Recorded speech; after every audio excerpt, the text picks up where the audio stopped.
Na pense ete oyebi ke baloba faire rigolo as artiste ndenge baninga na yo baloba ke faire as local.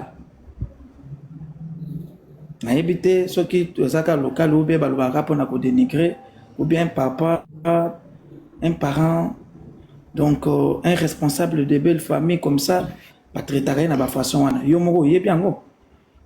Na yebite to ko chaoka ke to changa ndenge ba benga ka ou bien to continuer na question balamo.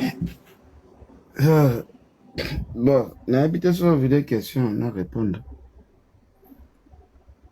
Oui, na vidéo na question. Premièrement, nous de sans flatter, sans flatterie, nous quoi tombolo za moto depuis au bandi musala na yo, le bandi musala ne pas faire rigola, oza maman na guerrier. Au bandé pas faire eti batumsu balandi yo lelo bokomi ebele mais yo zana tili konzi pa ya ba youtuber tout ba ye pembeni a faire rigolo mais premièrement na yebisa yo soki lelo bazobenga faire local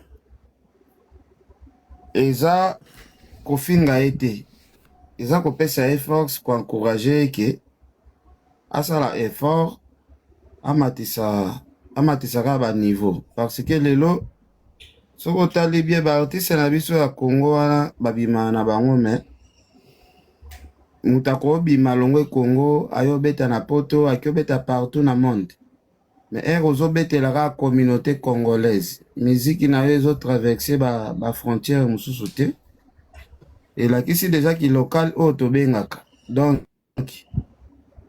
batumsu babengaka faire local par rapport à la collaboration tilelo jusque là faire ça na ba collaboration o ekoki koteka e penate par rapport ya batoyo soit disant ba adversaire parce que ba adversaire ba sali effort ya kolokosala featuring na batoyo oyo bazoteka musique na bango ekende na moi level mususu en plus live oyo depuis na Zolanda namona se balobeli fere malgré mascarade ya kombo ezali mais toyebi ke l'autre là balobela fali faut boyeba ke fali na fere baza ba joueur ya même bauta na même équipe te déjà soki tozwi maître ya fali tozwi maître ya fere totali sur le plan international Koffi Olomide aza grand par rapport à Ranson parce que Koffi Olomide na poto muto pena zalaka na poto ayebi bien que Koffi Olomide aza incomparable malgré tout mais quel piano mais place wana place wana il s'appelle yo soko poser question ngape na silicite na sisi réponse et que na bon mais normalement pas faut sous question zalati te sous question éco mais ngana continue muke problème eza awa moni grandeur ya artiste neti Koffi Olomide ngakuta esalanga motema pasi na mona Koffi Olomide asenga faire rigola bagolwa na ye basoutenir ye na concert na ye ya INJ Arena na mona pena na bi Koffi amiyebi te Koffi akosenga faire soutien te faire aza na niveau Koffi ata moke te donc faire aza faire kenda kosengaka Koffi soki azobeta libanda mais Koffi akosengaka faire te ke faire vraiment loba un mot pona concert na nga na obeta na poto Koffi aza musicien ya monene ya blague te tozo ba blague asala na biso wana te aza icône ya blague te nde tomona ba Yusundu ndenge ba Koffi Olomide baza. Donc, ça veut dire, ceux qui bazo benga faire local, ils ont finga été, ils ont asala performance. Ken, moi, je te donnerai pas cette possibilité de dire ce que tu as envie de dire. Tu descends, Ken. S'il te plaît, descends. On ne te donne pas toute cette possibilité-là de parler comme ça aux Gaulois. Descends. C'est pas ton territoire. Descends. Madame. Ça, en fait, ton profit, il y a qu'au solo la bien aillé. Donc, ça y est. Donc ça y est. Donc ma soeur, je vous dis quelque chose, il y a les intellectuels plus que lui, on va lui manipuler. Oui, mais parce qu'il ne va pas diminuer, papa Hervé, il n'aura pas ce temps-là. Non, Tikaya s'exprimer après pour faire comprendre qu'est-ce que signifie la génération. On va lui faire comprendre qu'est-ce que signifie la génération. Parce que ce qui fait à Zolobali, là, lui, le temps, il y a faire parce qu'on se moque faire rigoler la génération de Simanaï. Au bas, on a même pas la détermination de local. C'est quoi la détermination?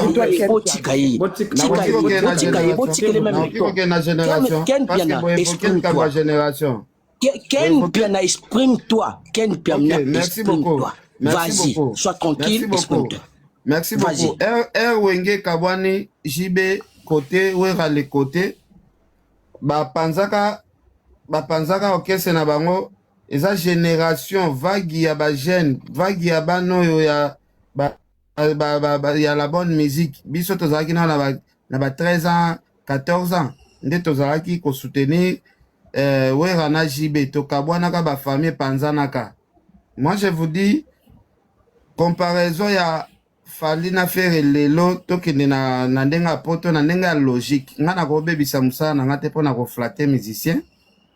Fali Ipupa, aza aimé na génération ya lelo. Bano amike nyonso tout, baza ba fanatique ya Fali Ipupa.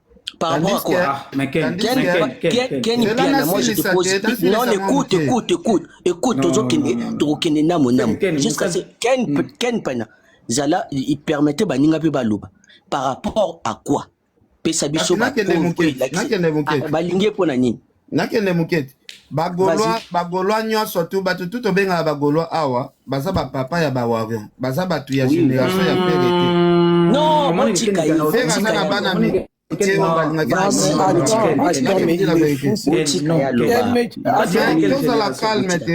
Oui, mais avance bien tes arguments et va en définition. Ce que tu dis, c'est pas vrai.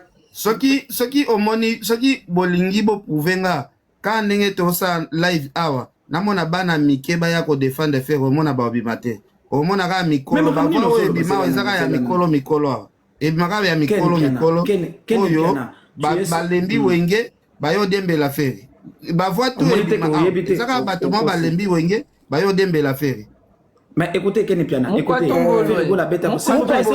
te plaît, mais les modérateurs, ils doivent bloquer tout ce qui est en train d'insulter papa. Oui, excusez-moi, s'il vous plaît. Mais Ken Piana, en tout cas, Nandenga Mabete, Nabansi était au limo qui est un peu moins na télévision. Moi, je pensais que tant aux amis qui le paient, au moins qu'il faut y d'Arabie, sope aux Congolais le connaissent. Moi, ma formation peut avoir certains macambos, moussoso, aux Akapo, la Xabiso Yango. Mais Ken, tant que yo lobi bongo, faire rigoler la petit concert, et belé na poto wana, double adja sarina. Tout le monde a presque génération nyonso. Koyebi sanga ite que non maman yebi sa que moi na que non ya kaka toke na concert à faire rigoler. Tout le monde a ki na ba jeune na ba mineur kutu. Ba to bakenda ko soma ba bilamba ya faire rigoler na faire story. Ce sont des jeunes filles. Koyebi sanga ite que non bana mike wana ndema mama na bango ba yebise bango ba papa wana wenge que non boke na concert à faire rigoler zo beta concert na poto abanda ko bele lambela te pona bata mama ba ya epai na ye. Ce sont des fanatiques. Mais aujourd'hui, tous ceux qui soutiennent Fali, ce sont des grands. Baza mikolo kote ya Fali, baza bata génération Fali te. Preuve à l'appui, ba musicien ba les gars na télévision au nom de Fali pour na kofinga Fali, baza génération ya Fali te. Adrissa Tipo, aza fanatique ya Fali. Est-ce que la génération a Fali? Est-ce que baza banamike? Non, laisse-moi terminer. Pour moi, on appelle Adrissa Tipo, fanatique à Fali. La génération a Fali. Yemoko Edi Badiata, aza fanatique à Fali. Edi Badiata, aza fanatique à Fali. Est-ce que la génération a Fali? Pour eux, sanga lelo que non, tout baza sima ya Fali, baza banamike et pas faire eza batata mikolo ya wenge. Mais est-ce que finalement Ken Piana au monde que je ne sais pas. Osala panel ya sentiment menga dans na yo répondre ya sentiment. Non. Na zone sola na yo. Mais non. Na lobi boy. Zela. Zela, Mukatombolo, pardon, il a posé question, après à continuer. Ken Piana, Question na yo dit que la ngape réponse. Sinon, Oui, tu dois répondre.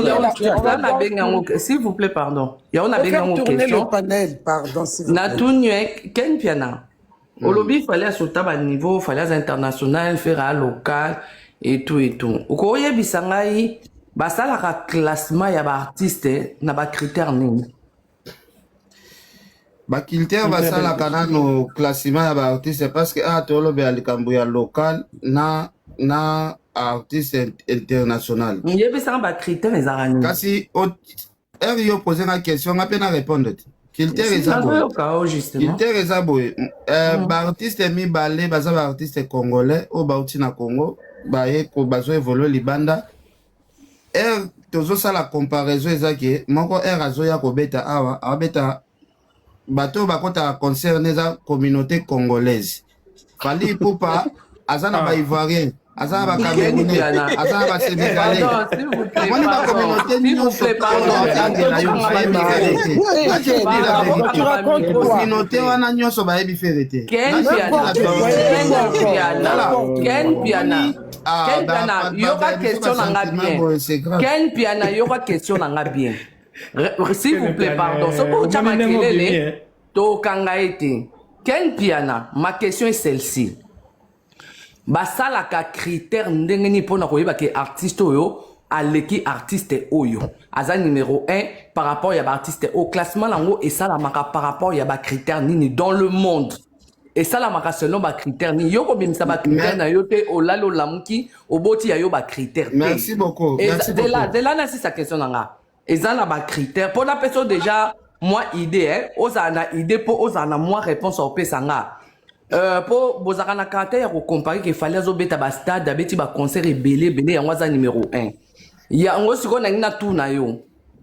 Taylor Swift selon le magazine Forbes a sali abeti 45 concerts.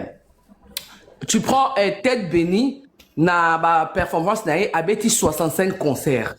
Alors que na classement Taylor Swift abeti 45 concerts à numéro 1, Mouto abeti 65 concerts à numéro 5. Naza besoin ou expliquer ngai. Merci. Première critère na yebisayo eza par rapport ya ba mérite. Faire déjà na pota ba mérite moko te. Maman pardon. Ba mérite musique ba na ba mérite. Ken Piana, je t'arrête tout de suite. Ken Piana, s'il vous plaît, pardon, s'il vous plaît. Disque Ken Piana, n'a pas son conseil. Ken Piana, na lingi na peso conseil. Single dote, azana eloko te. Ken Piana, na lingi na peso conseil. Au moins, stoki oye ko défendre artiste na yo, il faut te documenter. Tu dois vraiment sérieusement te documenter, Ken Piana. Laisse-moi t'informer d'une chose. Bah ça, le classement et artiste par rapport à la rentabilité. Il y a pas rentabilité et même à mérite. Voilà, ouais. Bien moi. Malembete papa. Mais faire rentabilité. Mérite exact rentabilité. Mérite exact kuna la quantité. La preuve en est que nous West a soubé la grémie au na toilette. Trop fait dans la ligne. La preuve en est Afrima. Prenons l'exemple d'Afrima Ken Piana. Les Afrima. Aswa mon anzembone. Yo pesa ngana titre nzembo le boga azo Afrima. Nzemboni. Le boga. Azo Afrima na nzemboni. Na ebi kutu te que le boga azo Afrima. Ah, on peut éviter mais maintenant moi je t'informe. Ken Piana Afrima on fallait azoaka.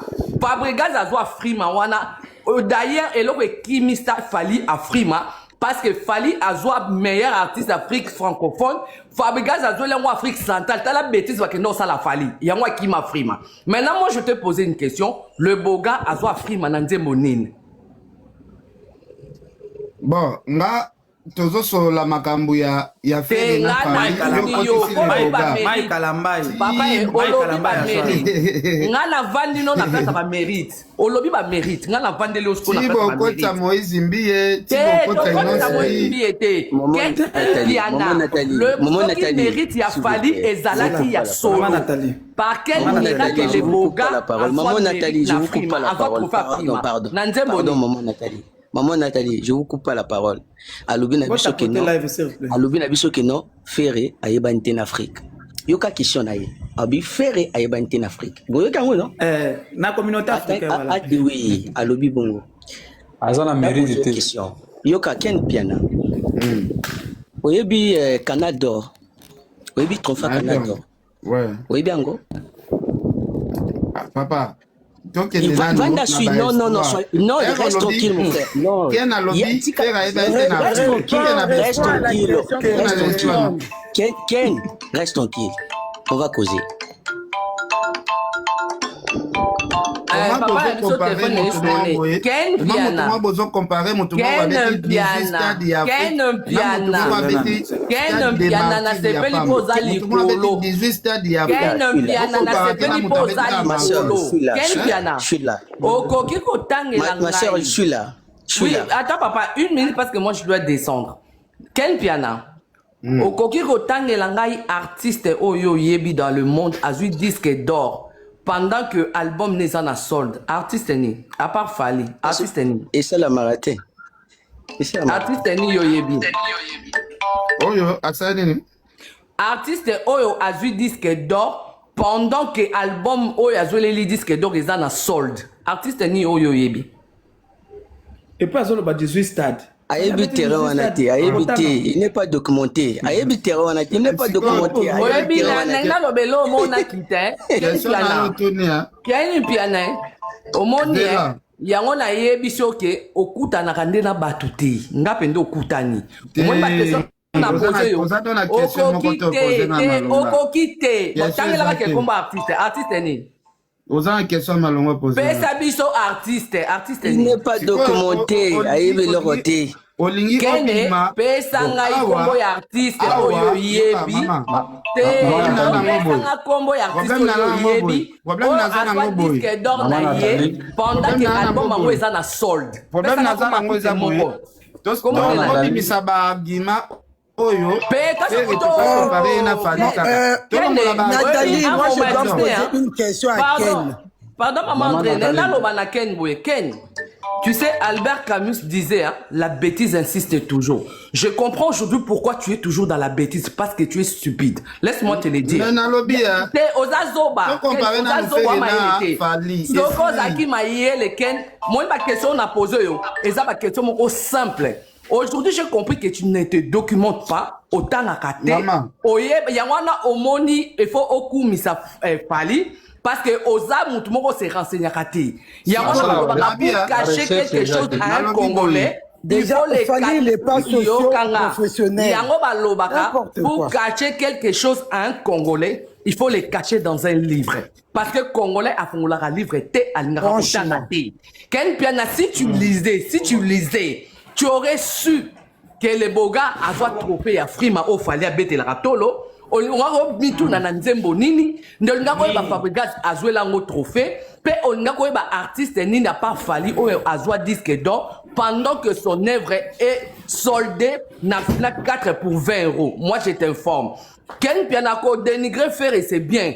Mais yomoko luka nano kolista mayele. Bofinga faire trop. Ken Piana aujourd'hui j'étais en face. Laisse-moi te dire que tu es tout sauf intelligent. Laisse-moi te le dire. Tu m'étonnes. Donc, Luka Oyekola. Oza même fallait on soit Zotalo. Oyoki c'est son inamite parce que tu es incapable de le défendre. À part dire des niaiseries, à part dire des bêtises. C'est pour cela quand je t'ai dit tout à l'heure que Albert Camus disait que la bêtise existe toujours. C'est pour cela que tu es en train d'insister dans la bêtise. Voilà. Allez, Ken Piana, sur cette donc je ne vais même pas perdre mon temps avec toi parce que tu n'es pas intelligent. Mais ça ne sert à rien parce que tous les questions qu'on va vous poser, bonne soirée,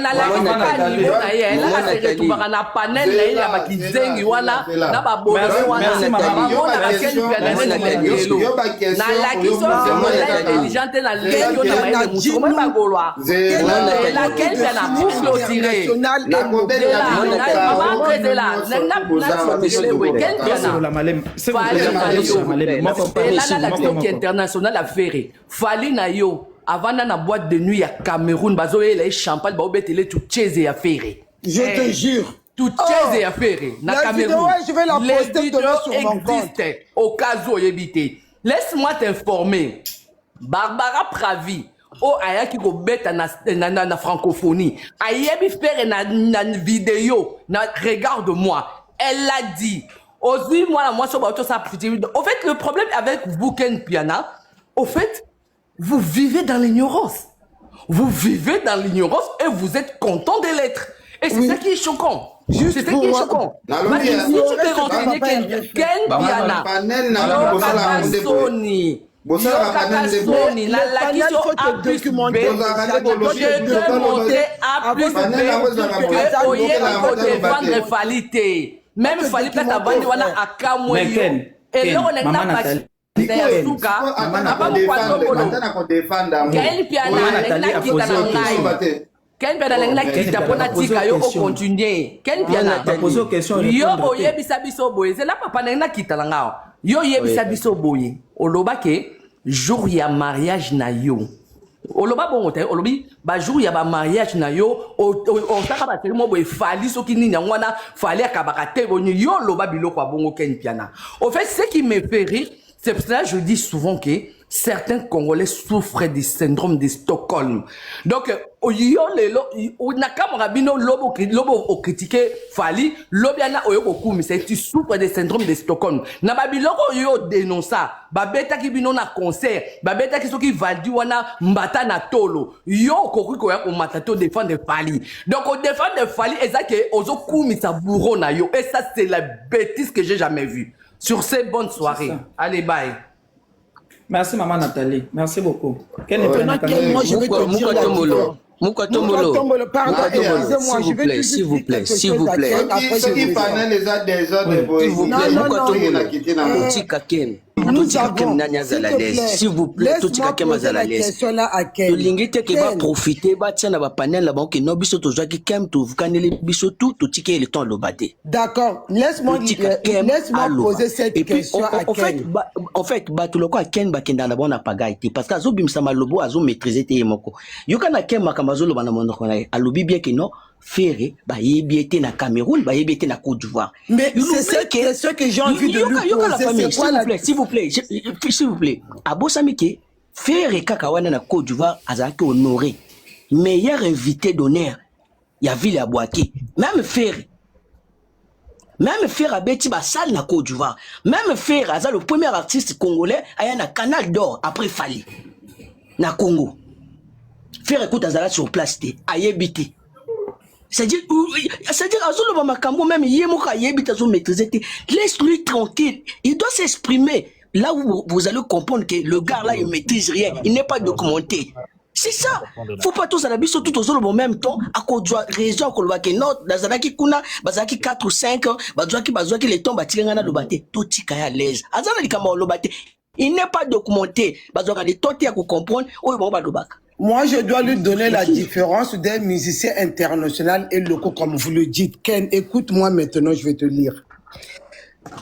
Un artiste international est un professionnel qui crée et partage des œuvres à travers les différents pays et cultures. Déjà, ça, Papa Hervé le fait tout le temps. Donc, quand vous dites que non, Papa Hervé, Aza local, Fali Aza international, franchement, mais je rigole dans vos nez, quoi. Parce que déjà, ce que moto olongwe qui ça, ok, que betata même et pas nabi sur la brasa, et comme pays mosus. Donc moi, je ne comprends pas ce que vous dites, Ken. Franchement, aux ceux qui youtubeurs, ceux qui journalistes, faut te documenter avant de dire des choses aux gens. Parce que vraiment, c'est une honte de ce que vous faites. Vous êtes là tous. Yomoko Lobabo Sala Group. Pour déstabiliser Papa Hervé Bazalek au foot à Bino. Un coup tu dis ça, un coup tu dis autre chose. Vraiment, va te documenter avant de venir critiquer Papa Hervé. Et puis même se documenter, ça va lui prendre du temps parce qu'il n'a pas le temps, il n'a pas l'exigence de se documenter. Après, son problème c'est quoi? Donc tu crois que faire des featuring avec tous les... Il ne sait même pas lire. Il va lire comment il va se documenter parce qu'il faut lire pour se documenter quand même. Papa Hervé a fait tous les concerts sans featuring avec ni les rappeurs français. Ça vous dit rien dans la tête? Il va se documenter comment s'il ne sait pas lire, s'il vous plaît. Ça vous dit rien, C'est le problème. Il doit et lire vous parlez, vous ouvrez vos micros, vous prenez vos téléphones, faire des vidéos, des émissions. Quelqu'un qui a leur fait... problème, c'est quoi? Leur problème, c'est quoi, la famille? C'est le français. Leur problème, c'est le français. Parce que complexe français, la manière, Moko, ça, c'est incroyable. Je n'ai jamais vu ça. Non, mais le problème, c'est quoi? Le problème, c'est quoi? Ils ont eu que la chance. Une personne qui fait des concerts sans featuring avec les rappeurs, et vous dites qu'il est local. S'il vous plaît.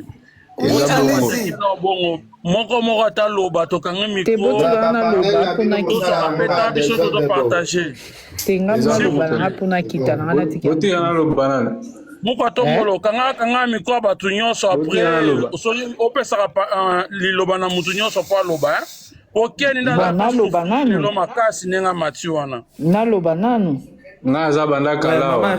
Maman Rite, Loba, comme papa, oui. Moi, je veux juste dire ceci. Ken, azan l'intelligence à cause de documenté. Alors, ponanga mutoloko a Ken, ok poto na chance et loko pamba. La moindre de choses, comme dans ta tête il y a rien. Intelligence exacte, il fallait okomano na poto au lieu bandolo baba boba na ba bêtise. Et puis, tu ne sais même pas défendre ton artiste. Il fallait quand même au pays, au luke loko sala, aux onge peut-être classe na poto, hein? Au lieu ya oya ko expliquer abiso ba bêtise, ça prouve que tu n'es pas intelligent. Parce que je ne sais pas. Depuis Orlando na j'ai dit, mais ces gars, c'est un abruti. En fait, Olo Babilo, tu ne maîtrises pas. Pour na yo carrière, il a fallu au Tchango Penzaka na Stade de France où ils avaient qui n'ont malongate, ils avaient qui piaka, et puis artiste Nini Live n'était pas au rendez-vous, tu viens nous mettre ça dans le live, t'es malade, tu es vraiment sérieusement malade, monsieur. Hein? Et puis, tu dis, Ferré, dans le pays d'Afrique, bah, était n'importe quoi. Fali, il est international, comme tu le dis, numéro 1. Mais il n'y a aucun président ou atteindre la même jet privé à Ozoaï. Donc, quand tu viens dans panel, Zoaka pina mutu na yo, l'on a masoko, ou tchango mon cerveau, hein? Ou yé, ozo lobaloko a mobali, hein? Et là, on kanda yo moi na mobali, ozo quand même pas qu'on défendre artiste non, mais tu viens nous dire des bêtises, que ça soit la dernière fois. Oui, mataka na panel na biso. Merci. Bon, tu que la mata une minute. Kenny Pianajana c'est pas grave. Moi, quand on le tient à mon docteur, parce que papa Hervé Nassé, je ne supporte pas. Na évite bacha mutu modérateur. Comment les warriors s'il quelle parole? Là, depuis qu'on a commencé, on n'a pas encore insulté Fali. On n'a pas encore insulté Fali. Il n'y a rien à dire, mais il demande la parole. Arrêtez d'insulter Papa Hervé dans vos commentaires. Il n'y a rien à dire, il demande la parole. Modérateur, c'est bon. Vas-y, parle. Oui, omoni débat basala yango boye te ke kosola désordre yango moi naokanga nanga micro nayoka nanga bino parce que nga nakokota vas-y, exprime-toi na baje ya désordre exprime-toi vas-y na biso aotobeta lisolo kaka ya Grammy Award oyo boye bapesa leboga bapesa Fabregas mais bozobosana ke Fally à part Grammy Award aza na plus de 89 trophées. Na plus de 89 trophées au Azanango. Fally lelo. Pardon.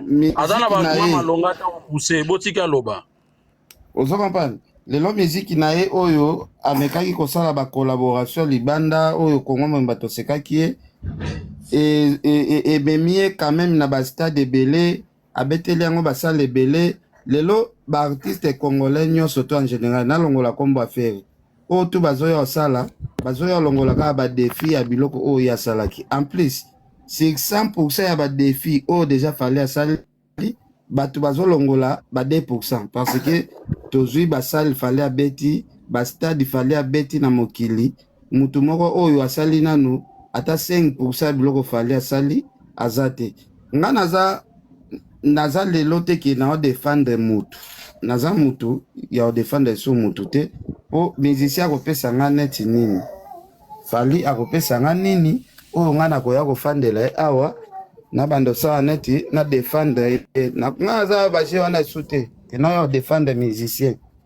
za eloko akopesa nga te musicien akobongisa vie na nga te musicien za avenir ya bana na nga te herbe olobela makambo ya formation na poto elakisi te ke soki tozala kosala makambo ba YouTube tozala kosala ba émission na Kinshasa soki na ye poto awa elakisi te ke nga il faut nalanda kaka makambo ya ba formation ba YouTube naza ba formation na nga oyo nasalaka na poto naza na diplôme na nga naza na mosala kasi okoki kozela mpe moto asilisi na Et puisque tant que vous avez bloqué, on n'a pas besoin de ça. Va poser une question moins simple.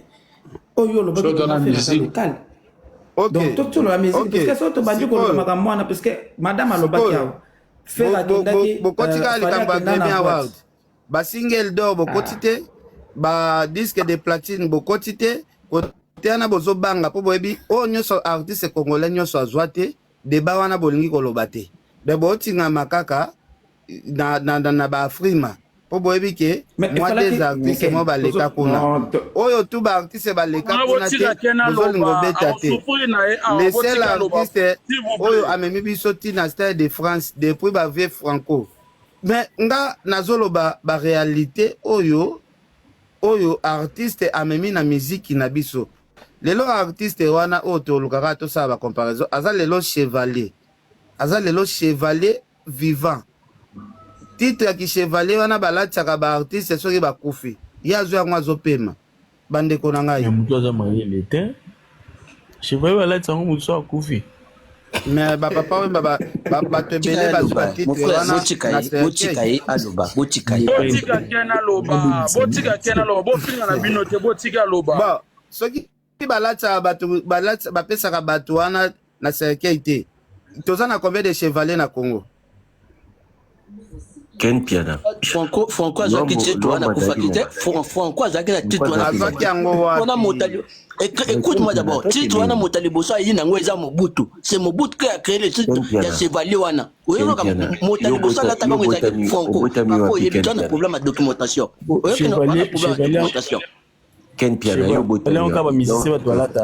Ken Piana, des fois quand vous venez parler de musique, parce que vous savez pas l'histoire de musique. Tant je j'ai chevalier balata motion ça koufi mais tant ba luambo ba tabulé ba zaki ba chevalier toi t'étais où là? Oyebi époque à Zaïre. Balata ki yango wapi? Mais Ken Piana, obotama wapi? Oyebi te Ken, tika ko sala débat so oyebi loro tika débat. Oui, mais c'est Franco, Hein?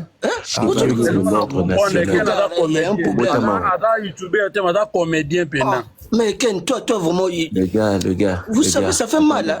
Attendez les gars, vous passez votre temps avec les à suivre Moutouloua Ken Piana. Vous passez votre temps. Mais les problèmes de Zanango Awa, est-ce que comparaison y a fait Fali na ba réalisation, tu peux comparer bango?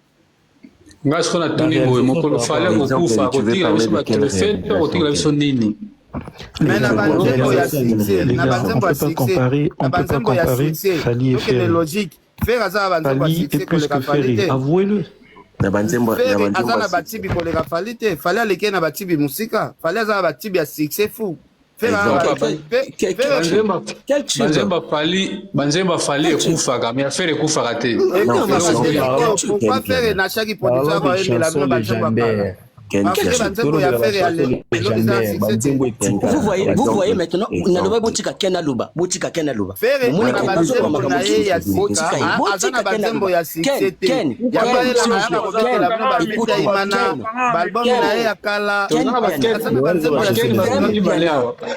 Ken Piana, s'il vous plaît la famille Ken malobi bien que non faire ça na batube te fallait ça na batube mais yemoko soit rappeler biso que faire so ka zo beta banzembo na beta ka banzembo makala parce que banzembo makala na batube non Ah bah les jeunes. Elle était. Elle était. Elle était Ken. Comme impression à Zangimoba. Chanson légendaire. Ici la pourquoi tu es comme ça? Papa, omoni depuis Bastère de Martyr et Betama ya ba grand leader.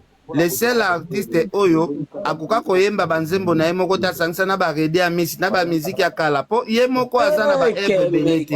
Kem, arrête ça quoi? Arrête ça mon frère, arrête ça, Kem. Descends, va dormir. Tu n'as rien à faire. Tu n'arrives pas à s'exprimer. Vas-y, descends.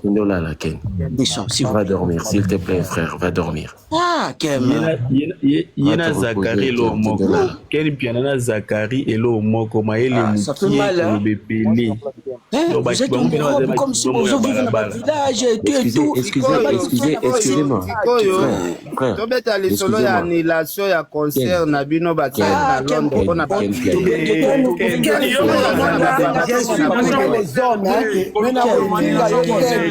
que fallait annuler tout concert ya faire na Londres ya 7000 vali concert ya 20 000 places.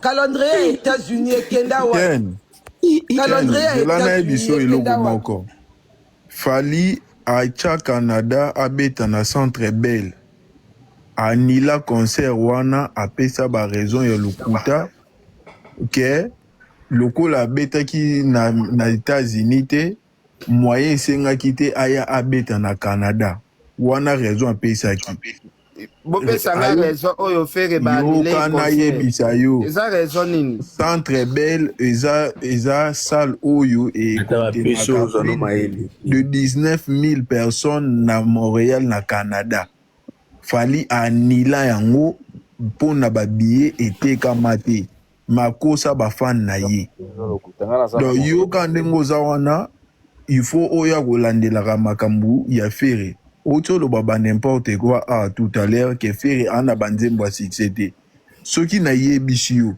tangela ngai na album oyo eutio leka aya fali ata dinzembo pamba oza pardon yembelanga nzembo yembelanga introduction tant que vrai gaulois nzembo ya faire na déplique nzembo ya faire na déplique bino koza ba gaulois awa boyembelanga ta moke papa Ken piana ngana otika bino Ken piana na oke musala na otika ya faire na babindo boyembelanga ta moke Ken piana omoni soki moko incapable ya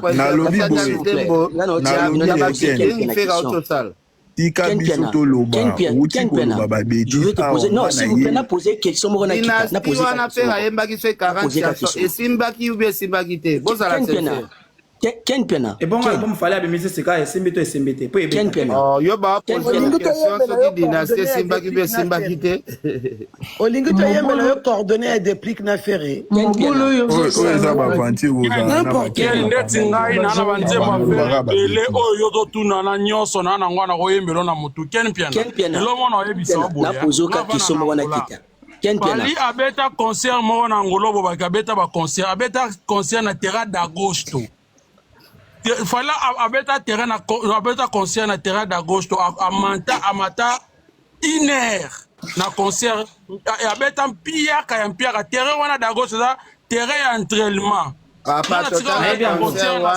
na stade wana sala plein botika lokuta papa terrain d'Agosto s'entraîne na d'Agosto kasi fere pa beta kuna te papa zela nano sina Atlantique le na munene sina Atlantique le terrain d'Agosto na munene Ken piana ngana viva na Angola s'il vous plaît botika na loba no atamukeko s'il vous plaît akaitsaka braza pamba abeta mpiaka bande onanga s'il vous plaît botika na sola na Kenko la famille ngana ke mosala na poser ka question moko na kita nga pardon opisa ka na poser question Ken piana na poser question lelo soki babengisi fali chez président moko na Afrique oyemba ki nzembo pianga des chansons azana banzembo pesanga ka des chansons non pesanga des chansons za valable ko yemba chanson nde pesaka des chansons. Azana banzembo leke belé. Oh, vas-y, mais Azana banzembo. Ken, pesa des chansons. Azana banzembo leke belé. Te loba kayo. Ça c'est le principal de débat pour la Monique a dit moté. Monique a chanson sérieux ta pour ça pression. Donc tu as compris ça non? Oh, Tali, Monique, merci beaucoup. Merci beaucoup. Njembo eza sérieux. Bosa ba présent. Est-ce qu'on a dit njembo ko yemela ba? On a des choses. Bali pour parler au retour na question bongo. Ils sont pas posés au thé.